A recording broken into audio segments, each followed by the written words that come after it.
Hey everyone, welcome back to Automation. So this week I had an idea, and that idea was to make a typical family minivan with a twist. Now I'm all about creativity on this channel, and I like to make things that are very weird and different. Stuff like this monkey ball, I keep pointing back to it, but it's just kind of like, it's like nothing else that I've made before, except maybe this bumper car. Last week was a hearse. I'd encourage you to check out that video, although now that it's November, it's basically Christmas, so we better start making some Christmas stuff soon. Either way though, it's time to get into this. I need the perfect van body. Alright, let's do it. Dodge Grand Caravan it is.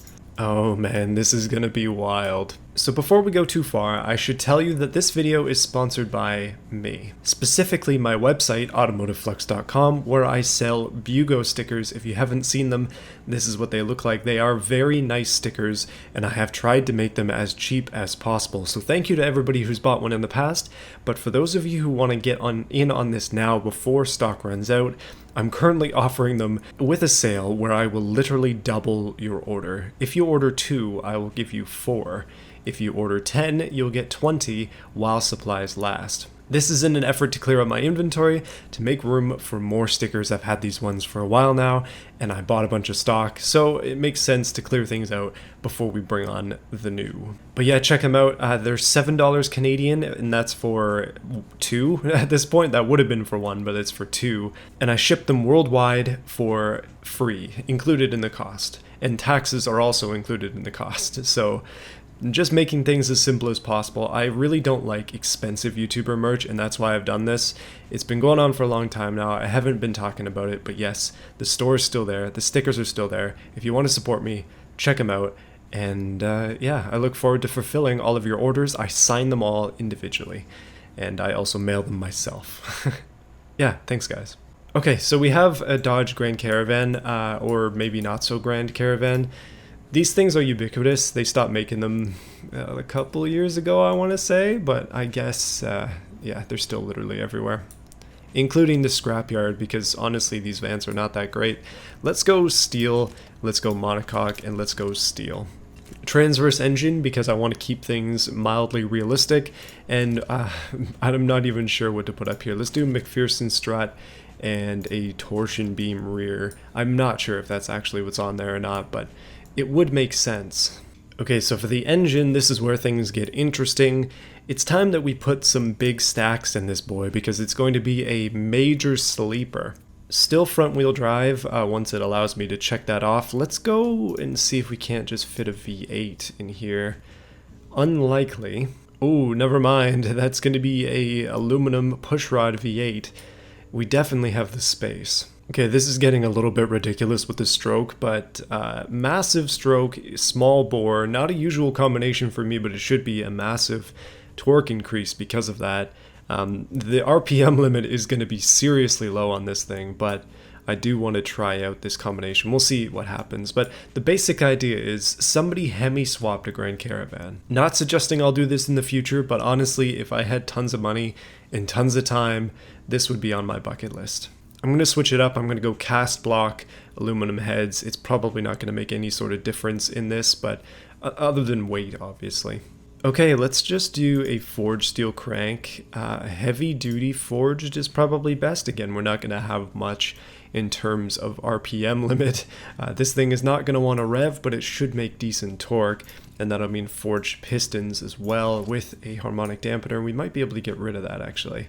I'm just going to leave all this stuff for now because we're going to stay naturally aspirated, and let's just make it EFI, I guess. Usually I go direct injection, but EFI is kind of fun, so let's throw that on there. One of the problems with this V8 is that the intake, the regular performance intake, is very, very tall, and that is likely to stick out from the engine bay, so we'll have to see if that does, and if so, I'll switch it to race, but we'll just go performance mid for now.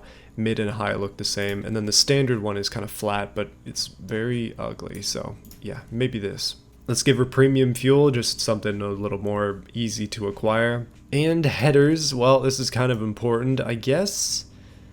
I don't know, cast mid headers probably. You'd want something small to try and jam into an engine bay like this. And to preserve our sleeper status, I am actually going to give it some reasonable things here, including but not limited to baffles, mufflers, and such. Exhaust is extremely restrictive, and we're currently mildly knocking, just like a tiny bit. So with that harmonic balancer, we can actually get up to 68 and 6600 RPM. Well, it'll be 66 is the deciding factor. So that's pretty good, actually. That's a lot better than I thought. And we don't even need it right now. Okay, what I'm going to do, at least to give us a bit of a baseline, this thing currently makes 300 horsepower. That's a little bit more than the actual vans make. I believe the minivans are a bit weird because obviously I think the new ones just came with the same engine that you can get in a Jeep except transverse. So it's the 3.6 Pentastar V6. I think it has VVT or something. I'm going to hit the AI generation thing and tune this for power. And it makes 342. Is that all? But there were some older Chrysler minivans. I think it might have been the let's put VVT on there, maybe give it a little more power, but I think it might have been the Chrysler version specifically that had a 4-liter V6. You can correct me if I'm wrong on that, but yeah, these vans could be had with like decent power. You know, this would be the perfect supercharger application, but we can only dream for those to come to automation at this point, although I think they will eventually. We'll have to find out. For now, though, twin turbos or just one turbo is our only option if we want to get higher power the easy way. Okay, so I've managed to make a pretty reasonable 430 horsepower out of this engine. Being a bit of a torque powerhouse, it does have 511 Newton meters at 4,700 RPM. Pretty good, actually. Kind of realistic numbers, which is surprising. Obviously, if we want more power, the easiest way is probably just to up this, and you can see immediately we gain 20, and then we gain another 20, and that's just a little bit. So tubular long headers is actually our best bet for just screaming power. Okay, you know what? 470 horsepower sounds pretty darn good to me. I think we can make this thing work. Even with its ridiculous headers and everything else is pretty ridiculous about it. Cramming this into the engine bay shouldn't be too difficult. You'll notice I also decided to just go for the ITBs because ridiculous is the name of the game here. Okay, moving on. I think the engine is pretty well set. Let's go for the People Mover edition. We want something with windows just because it looks funny. I don't know. It's going to be funnier when it's flying. I'm going to give it a little bit of a subtle arch pull here, just a touch. Not too much. Don't want it to be ridiculous, but I do want to have something. I'm going to keep it a shorter van, and I think everything else here is good. Every basic van is white, isn't it? Let's just go with this white. It's called Ruby for some reason, but yeah, white is going to be our color, and I'll have to make like a random steel color for the exhaust. We're going to try and make it very, very subtle as a sleeper would be. So no massive scoops or intakes or anything like that. This is a bit of a warm-up for a build in the future, which you might see next week or the week after. I've got some lingering ideas. Trim is just going to be a dark plastic because that generally makes the most sense. Just sort of a blackish plastic. I've got to fix that though. Oh yes, basic work van alert. Well, I think that pretty much works for what we're doing. Okay, I'm actually going to try and match a caravan, at least to a small extent. Whatever I can do in this game to make something cool happen. I don't know. It's just fun. You know, as my hairline recedes and my family threatens to grow, I feel worried about possibly having to buy a minivan. But I don't think I'm ever going to get to the point where I actually will buy one. Like, I'm gonna avoid it at all costs is what I'm trying to say, really. If I'm honest with myself, the new Sienna van isn't bad, especially the all-wheel drive hybrid variant. That one I could be convinced about, but I still think I'd rather get a Highlander. So I'm going out of my way and adding all the stuff I tend to forget. So we have a fuel cap, we have some door handles. I'm gonna try to do a very simple interior for this as well. I don't know, basic stuff. So this is kind of a dumb suggestion, but at the same time, if you're having trouble lining up trim, just kind of align it with the body and then drag her down. There you go. She's at the right angle. even if it looks completely off. Okay, basic van spec coming along pretty well. I've got all the sort of basic features on there that I'm looking for. We got wipers on the back and the front. We got they're completely invisible. We got bumps on the roof and little things here and there to try and fit it in. I'm missing the antenna on the roof though. I should add that. And then wheels. Ooh, hubcaps I think are probably going to be our best bet. Oh no, that's a little bit too old in the caravan days. Okay, I'm canceling the hubcaps because none of them actually like look nice. They all look like garbage, so I'm just gonna use these. It's not that the hubcaps themselves are bad, it's just that they don't match this style. I think that these are very realistic for what you might find on a van like this, so that's what I'm going for. Okay, I'll admit I'm getting a bit ahead of myself because I'm afraid of the back and the front. That's where things usually get difficult, and that's also probably the most important areas to try and match. Like, we have the shape. It's already done for us, so just these extra little details do add something, but the lights really make it. Same thing with the grille. Okay, we got something in there. They're headlights, but they work, so I ain't complaining. The knockoff Caravan is definitely a knockoff though, man oh man. Yeah, you can tell from the side that this is not quite right. It's fine though. Okay, I finished my back end.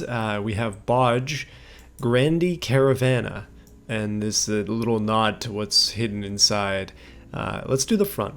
I gotta admit that doing the back end took way longer than I thought, but I'm committed. Let's get this thing finished, and let's get it finished right. Wow, that's spooky. That's the best way I can put that. Such a likeness. Wow, so close to the real thing. Oh man. Yeah, the back is better. This is a wild knockoff at this point. Okay, so weirdly, the vans actually have a lip on the front, so I'm gonna add that in, for better or worse. That means we're actually gonna have front arrow on this thing, which is kind of hilarious. And even though this is a base model van, let's just give it some, not taillights, but some kind of fog lights, I don't know. Okay, so the van is complete. Other than an interior, so let me slap that together real quick. And I think it's time that we tune this to try and make it go as fast as humanly possible. We're just going to pretend it's the 80s for a second, and I'm going to slap this thing in there. It doesn't make a lot of sense, but there isn't anything else particularly modern that works, so there you go. Dashboard it is. Okay, we got a van. The seats are brown, but you can't even see them. There you go. I just, yeah, we have an 8-passenger here. Onto the drivetrain. So I've gone for an advanced auto 7-speed, I guess. I want to have it be fairly quick. I know theoretically more speeds means more opportunity to go fast, although this game is weird that way. Open diff for now, we'll see how bad the wheel spin is. It's totally front wheel drive, but the engine is also in the front, so we should have decent weight distribution. Moving forwards, 225s, 17s, I think those are reasonable sizes. So the 225 70 R17, 70 might be a little bit big actually. There you go, 65. For brakes, we probably want to be able to stop, so I'm just gonna like give it maybe not that big, but this biggish caliper here. We'll go a nice 2 on the back, also a decent size just so it looks realistic. Aerodynamics, none. And then skip through that. Full 8-seater because yes please. Let's give it like a standard interior, a standard standard infotainment. We don't need a HUD, that's too fancy. I'm just giving it all standard stuff here, just whatever makes the most sense. We can always turn off ESC and traction control and stuff. I don't know, it'd be gas monotube most likely, passive sway bars, and brake fade. Is that the only issue? The thing that inspired this was I was on a walk with my wife, and I just realized I completely missed the exhaust. But I was on a walk with my wife, and we passed by a car dealership, and they had a Town and Country, is what the Chrysler version of it is, for sale. And I was just looking at it briefly, and I'm like, wow, these things are so small. Especially considering the truck that I drive every day. It's just, yeah, I don't know. I'm used to big vehicles now. I'm just gonna go dual turn down exhaust on this, by the way, because yeah, we don't want to be too obvious with what kind of power we're packing here. But I was looking at this Town and Country, and I told my wife, I'm like, I really hope that we don't need to buy something like this one day. Even if we have a ton of children, we got to get a big SUV instead. I don't know what it is about vans. I'm just not a fan. I guess growing up in vans kind of did that, and I think it's the same way with a lot of people where they grew up with one thing and they're just like, nah, I'm never doing that again. In a weird way, I think that's kind of how car cycles work. Like, big cars were a thing before minivans were, and station wagons in particular, but now, I mean, station wagons have pretty much disappeared. It's just kind of funny how generations work that way, and it's funny how it affects the generations of cars that get made as well. Obviously, manufacturers want to make the stuff that we'll buy, so they'll do pretty much anything. So the Bodge I Don't Caravan is ready to go. Let's see this thing rip in BeamNG.drive as we're pulling the kids to school with 470 horses. This is the kind of vehicle that you don't want to let your children take their driver's test in, but you know what? I probably would. Alright, so some things have gone haywire here, especially the bumpers have been cut horribly. I don't know what's going on with that. The exhaust decided to poke out the back. There's a random square, which somebody told me that they've seen before, so I guess that's not just a me error, which is fine. The seats have gone black, which is probably for the better, and now there are holes in the body as well. But overall, the Not a Caravan has come in decently. The lights on the back, we lost the tint for some reason, but it's not the end of the world. This thing shoots flames. I mean, it has mufflers, so it's not particularly loud. You're not really missing anything when it comes to the exhaust note, so don't worry too much. Let's just go for a drive.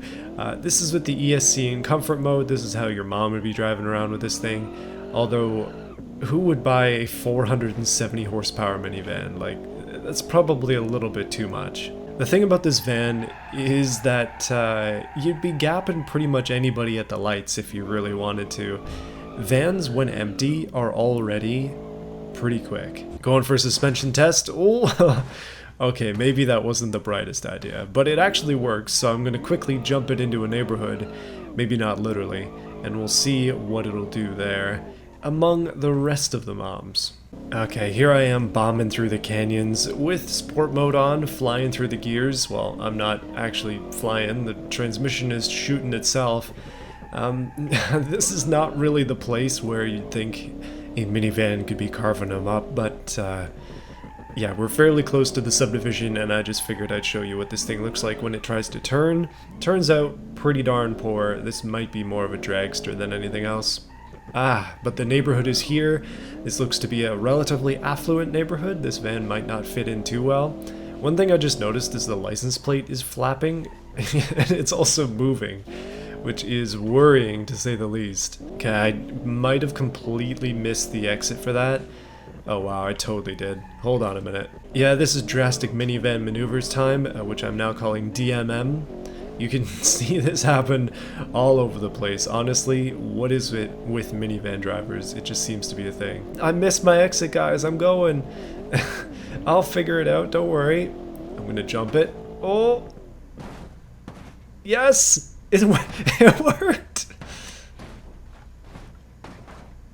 And the landing was stuck too. Man, oh man. I know how to drive. I'll admit that this thing could have definitely used semi-slicks and possibly wider front tires. This van with a proper tire setup could absolutely rip, but I didn't take much time in the tuning of the chassis or anything like that. It is very literally set up as the factory intended, although I didn't even hit any presets, so it's just straight up. And home sweet home. That's... yeah, okay, just a little bit overshot, but this is it. Just minivan things. Funny story, so when I took my very first driver's test, not the one that you do when you're just filling out a piece of paper, but an actual practical test, I was driving my mom's minivan, which was a Pontiac Montana back in those days, a competitor to the Caravan. And the very first time I did my test, I failed because I was nervous. I am a nervous person, and I failed to go on an advanced green. So when I did that test for a second time, I think it was like a couple months later or something. You have to have a certain gap in between.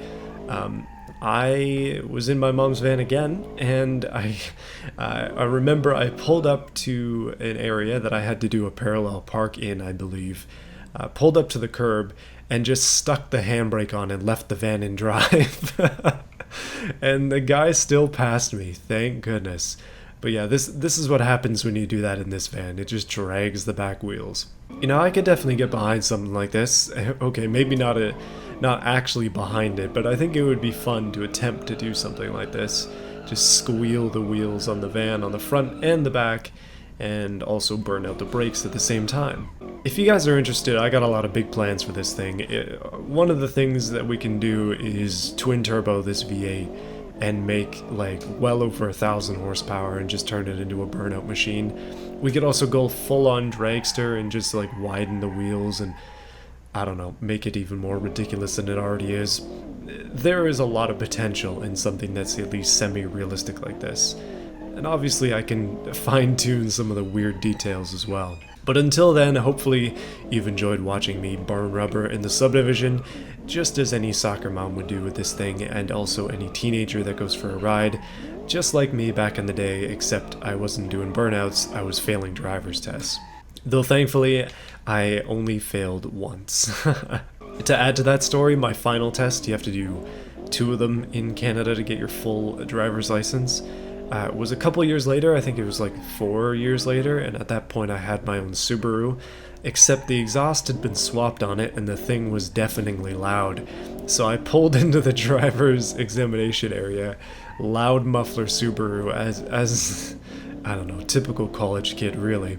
And I apologized to the examiner when she got in my car. I was like, I'm sorry, this car is very loud. She's like, oh, it's okay, don't worry about it. But man, oh man, it was awkward. It was really awkward. Don't go to your driver's examination with a modified car. It's probably not a good idea. And with that lesson, let's crash this thing into a rock or a post or something and end this video off. This post is looking pretty good. Yeah, not bad. Crash is pretty good too. And with that, I just want to thank everybody for watching this video. Hopefully you've enjoyed it. I appreciate you sticking it out to the end.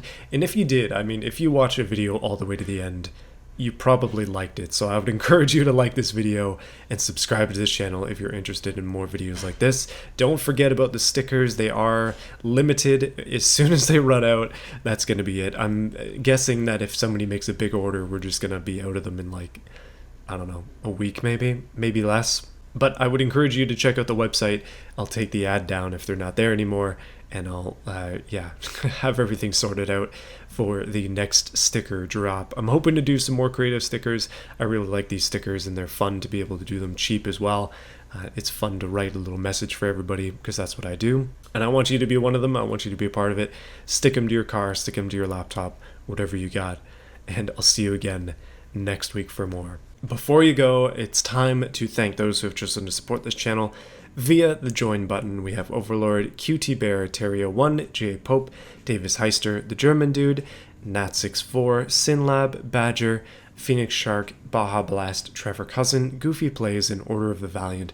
Thank you everybody for your support. If you want to join this group, then feel free to hit the join button, along with the stickers and sponsors and, I don't know, just watching my videos. This is another way to support my channel and support me as well. I am my channel. There's no other editors here. It is literally just me. So yeah, this makes it a little bit more worthwhile and guarantees some income every month from these videos. So yeah, I appreciate it a lot. It's been good. My goodness. More fun stuff to come, and hopefully we can see more people joining up and more channel growth, and I don't know. I've been very encouraged lately. It's been very encouraging. See you soon.